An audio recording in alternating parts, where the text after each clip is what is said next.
인지과학 1세대 프로그램인 계산주의에는 크게 두 가지 흐름이 존재합니다. 하나는 우리가 앞에서 다룬 기호주의가 되겠고요. 다른 하나는 오늘 다룰 연결주의가 되겠습니다. 인공지능에서 딥러닝이나 거대 언어 모델 같은 것들 다 이 연결주의의 흐름에 속하는 것입니다. 이 연결주의를 놓고선 계산주의냐 아니냐의 논쟁이 있었는데 대부분의 학자들은 이 연결주의를 계산주의에 포함시키고 있습니다. 그래서 우리가 계산주의라는 용어를 연결주의를 포함하지 않는 좁은 의미로 사용할 때도 있고 연결주의까지 포함시킨 넓은 의미로 사용할 때가 있기 때문에 이 두 맥락을 잘 구분해야 합니다. 책 신경과학 철학의 한 구절입니다. 기호주의에서 인지는 엄격한 규칙에 따라 기호를 조작하는 계산이지만 연결주의에서 인지는 유연한 규제에 따라 패턴을 조작하는 계산이라고 말할 수 있다. 이런 점에서 기호주의와 연결주의는 모두 계산주의라는 상위의 범주로 분류된다. 연결주의에 대한 강력한 은유는 인간의 뇌입니다. 인간의 뇌는 뉴런이라고 불리는 신경세포들과 그 신경세포들 간의 연결을 통해 복잡한 네트워크로 구현이 됩니다. 반면에 연결주의는 이러한 인간의 뇌를 모사하여 프로세서들, 즉 유닛들과 그 프로세서들의 연결, 즉 가중치가 부여된 링크를 통해 인공신경망을 구현하고 있습니다. 뉴런과 유닛의 공통점은 국소적인 처리입니다. 이것들은 단지 이웃들로부터 정보를 받아서 다시 이웃들로 정보를 보낼 뿐입니다. 이러한 국소적인 처리 과정이 연결주의 모델에서는 대규모 병렬 처리와 결합되면서 부분을 넘어서는 파괴력을 갖게 됩니다. 국소적인 유닛과 병렬 처리의 결합을 통해 연결주의 모델은 분산된 표상을 구현합니다. 즉 유닛 하나에 표상 하나가 지정되는 방식이 아니라 유닛들의 망을 통해 표상을 구현합니다. 이런 방식은 단어 하나를 표현하더라도 다양한 유닛들이 참여하기 때문에 명시적인 상징 또는 언어로 할 수 있는 것보다 더 세밀한 구조화가 가능하며 따라서 언어보다 더 세밀한 맥락으로 표현할 수 있게 됩니다. 여기서 조금 생각을 확장해 보면 연결주의 모델이 지각 처리와 운동 제어에 있어서 강점을 갖는 이유를 알 수가 있습니다. 감각 정보는 지저분하면서도 연속적인 형태로 입력이 됩니다. 운동 출력 또한 다양한 방향, 각도를 고려하고 힘의 조절 등을 미세하게 수행해야 합니다. 직관적으로 좀 더 큰 덩치의 명시적 표상을 다루는 기호주의의 방식보다 하위 기호를 다루는 연결주의의 방식이 미세한 정보 처리에 걸맞는다는 것을 알 수가 있습니다. 인공신경망은 기본적으로 인간의 뉴런을 상정하는 노드들로 구성되어 있으며 구조적으로는 입력층, 은닉층, 출력층으로 구성되어 있습니다. 노드들에는 가중치가 부여되는데 플러스 가중치와 마이너스 가중치는 각각 뉴런들의 흥분성 연결과 억제성 연결을 모사합니다. 그리고 뉴런들이 동시에 발화함으로써 뇌의 다양한 기능들을 수행하듯이 함께 활성화되는 노드들도 인공신경망에 부여된 다양한 기능을 수행하고 있습니다. 그리고 대부분의 경우 인공신경망의 유닛의 수와 층의 깊이는 설계자가 정하며 그 구조 하에서 인공신경망은 유닛과 유닛을 연결하는 가중치를 조정함으로써 입력값과 출력값의 관계를 학습할 수가 있습니다. 또한 역전파 기술, 즉 출력 오차를 기반으로 거슬러 올라가면서 가중치를 조정하는 방식을 사용해서 다시 학습의 오류를 수정할 수도 있습니다. 예컨대 인공신경망이 강아지라는 답 대신 고양이라는 엉뚱한 답을 산출하면 그 오류에 가장 기여한 가중치를 역으로 조절함으로써 인공신경망의 성능을 향상시킬 수가 있습니다. 어떻게 보면 가중치야말로 인공신경망의 핵심이라고 볼 수도 있겠습니다. 관련하여 인간의 두뇌가 역전파 방식으로 작동하는지에 관해서는 반론이 존재합니다. 뇌는 역방향으로 작동하지 않으며 정보는 그저 한 방향으로 흐르면서 처리된다는 주장입니다. 현대의 뇌과학적 관점에서도 동일한 뉴런이 순방향의 정보 처리와 역방향의 정보 처리를 수행한다고 보지 않습니다. 다만 인간의 뇌가 오류를 반영해서 모델을 업데이트할 수 있는 별도의 피드백 통로는 존재한다고 보고 있습니다. 유닛, 층, 가중치 등의 핵심 요소로 구현된 인공신경망은 언어적 구조, 논리적 구조, 명시적 상징을 사용하지 않고도 유닛들의 망으로서 표상을 잘 구현할 수가 있습니다. 망으로서 표상을 구현하였기에 그 망의 일부 유닛들은 다른 표상을 구현할 때 중첩적으로 사용될 수가 있습니다. 중첩되는 유닛들은 여러 갈래로 재사용됨으로써 인공신경망이 효율적으로 작동할 수 있게 해줍니다. 분산된 표상의 패턴 일부를 중첩적으로 사용할 수 있다는 것은 경제성 이외에도 또 다른 장점을 갖습니다. 그것은 관련된 표상들의 일반화를 가능하게 한다는 한다는 것입니다. 고양이, 호랑이는 서로 다른 동물들이지만 고양이과 동물 특유의 자세, 행동, 능력 등을 보여줄 때가 있습니다. 특별히 고양이과 동물에 대한 일반화 지식을 주지 않더라도 인공신경망은 이러한 중첩되는 패턴을 바탕으로 일반화를 할 수가 있습니다.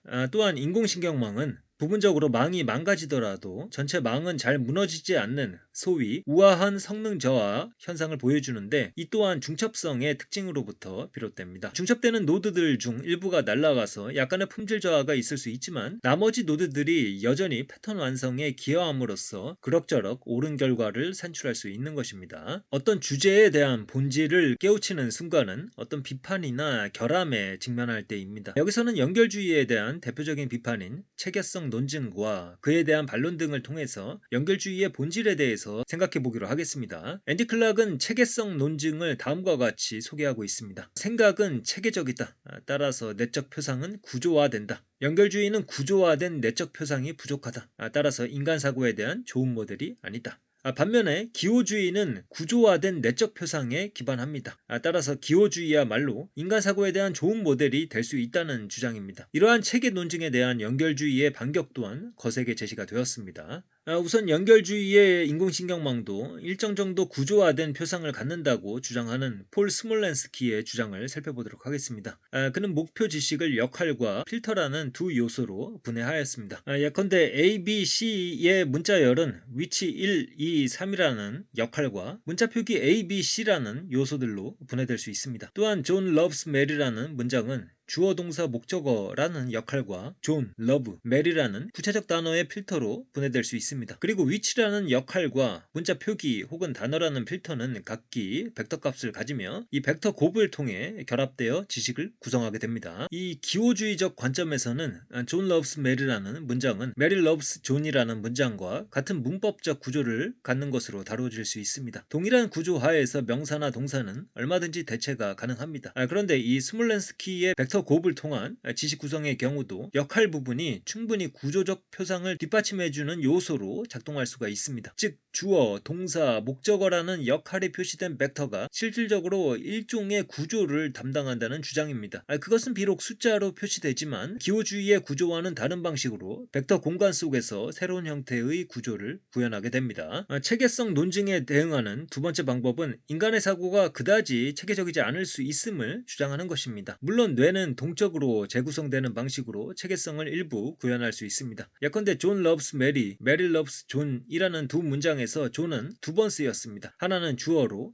다른 하나는 목적으로 말이죠. 이 존을 구성하는 패턴이 존재하고 그 패턴들의 연결은 두 문장에서 동적으로 달라집니다. 말하자면 존을 구성하면서도 첫 번째 문장에서는 주어 역할을 할 수 있게 하는 미세한 패턴 재구성이 있고 또 뒷 문장에서는 역시 존을 구성하면서도 그것이 목적어 역할을 할 수 있게 하는 미세한 패턴 재구성이 발생을 하는 것입니다.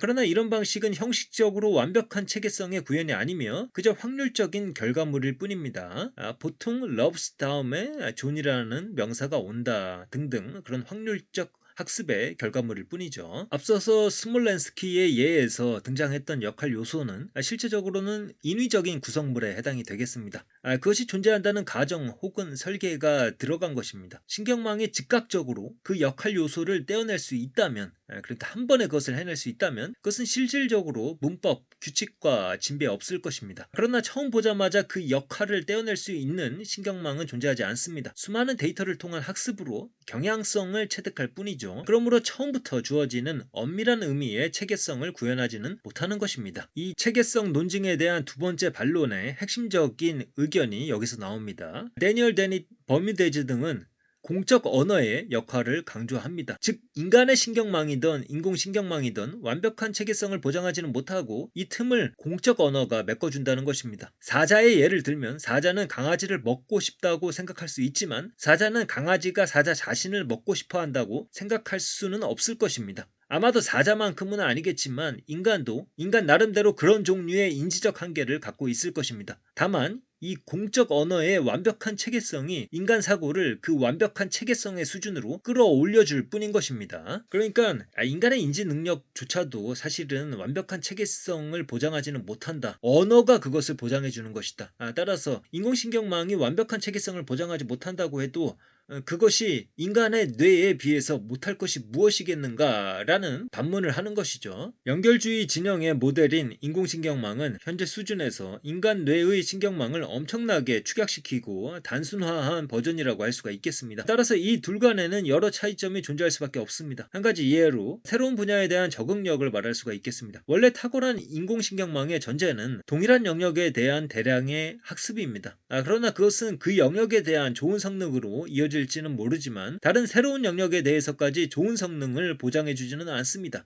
반면 인간의 두뇌는 때때로 축적된 데이터 없이 처음 본 것도 그럭저럭 적절하게 처리할 수 있다는 점에서 무언가 다르게 작동한다는 인상을 주고 있습니다. 특히 인간의 아기들을 보면 대량의 데이터 학습 없이도 몇 번 경험한 후에 그것의 이치를 바로 파악하는 모습을 보여줍니다. 이런 아기들의 빠른 학습 능력을 베이즈 추론과 연계하는 방식도 현재 많이 거론되고 있기도 합니다. 더 살펴보지는 않겠지만 인간의 신경망과 연결주의의 인공신경망을 비교하는 지점은 이 외에도 여러 개가 존재를 합니다. 애초에 연결주의가 인간의 뇌를 거론하고 모방한 이상 끊임없이 그것과 비교되는 것은 필연적입니다. 즉 뇌는 이런 구조를 갖고 있으며 이러저러한 것도 처리할 수 있는데 인공신경망은 가능하냐라는 물음의 지속입니다. 이에 대하여 일군의 계산주의자들은 인공신경망이 인간의 뇌와 완전히 똑같아야 할 필요는 없고 오히려 그것의 기능만 쏙 빼서 구현하는 것이 더 좋은 방법이 될 수 있다고 주장합니다. 이를 통해 비루한 육신을 갖고 있는 불완전한 존재에서 탈피해서 순수하게 정신만 갖고 있는 우월한 존재가 태어날 수 있으며 그것이 또한 진화의 과정일 수 있다라고 하면서 말이죠. 그래서 오늘 연결주의에 대해서 간단하게 살펴봤고요. 그래서 지금까지의 흐름은 사이버네틱스에서 시작을 해서 인지과학 1세대의 철학적 기반인 기능주의와 그 다음에 인지과학 1세대의 대표적인 프로그램인 계산주의,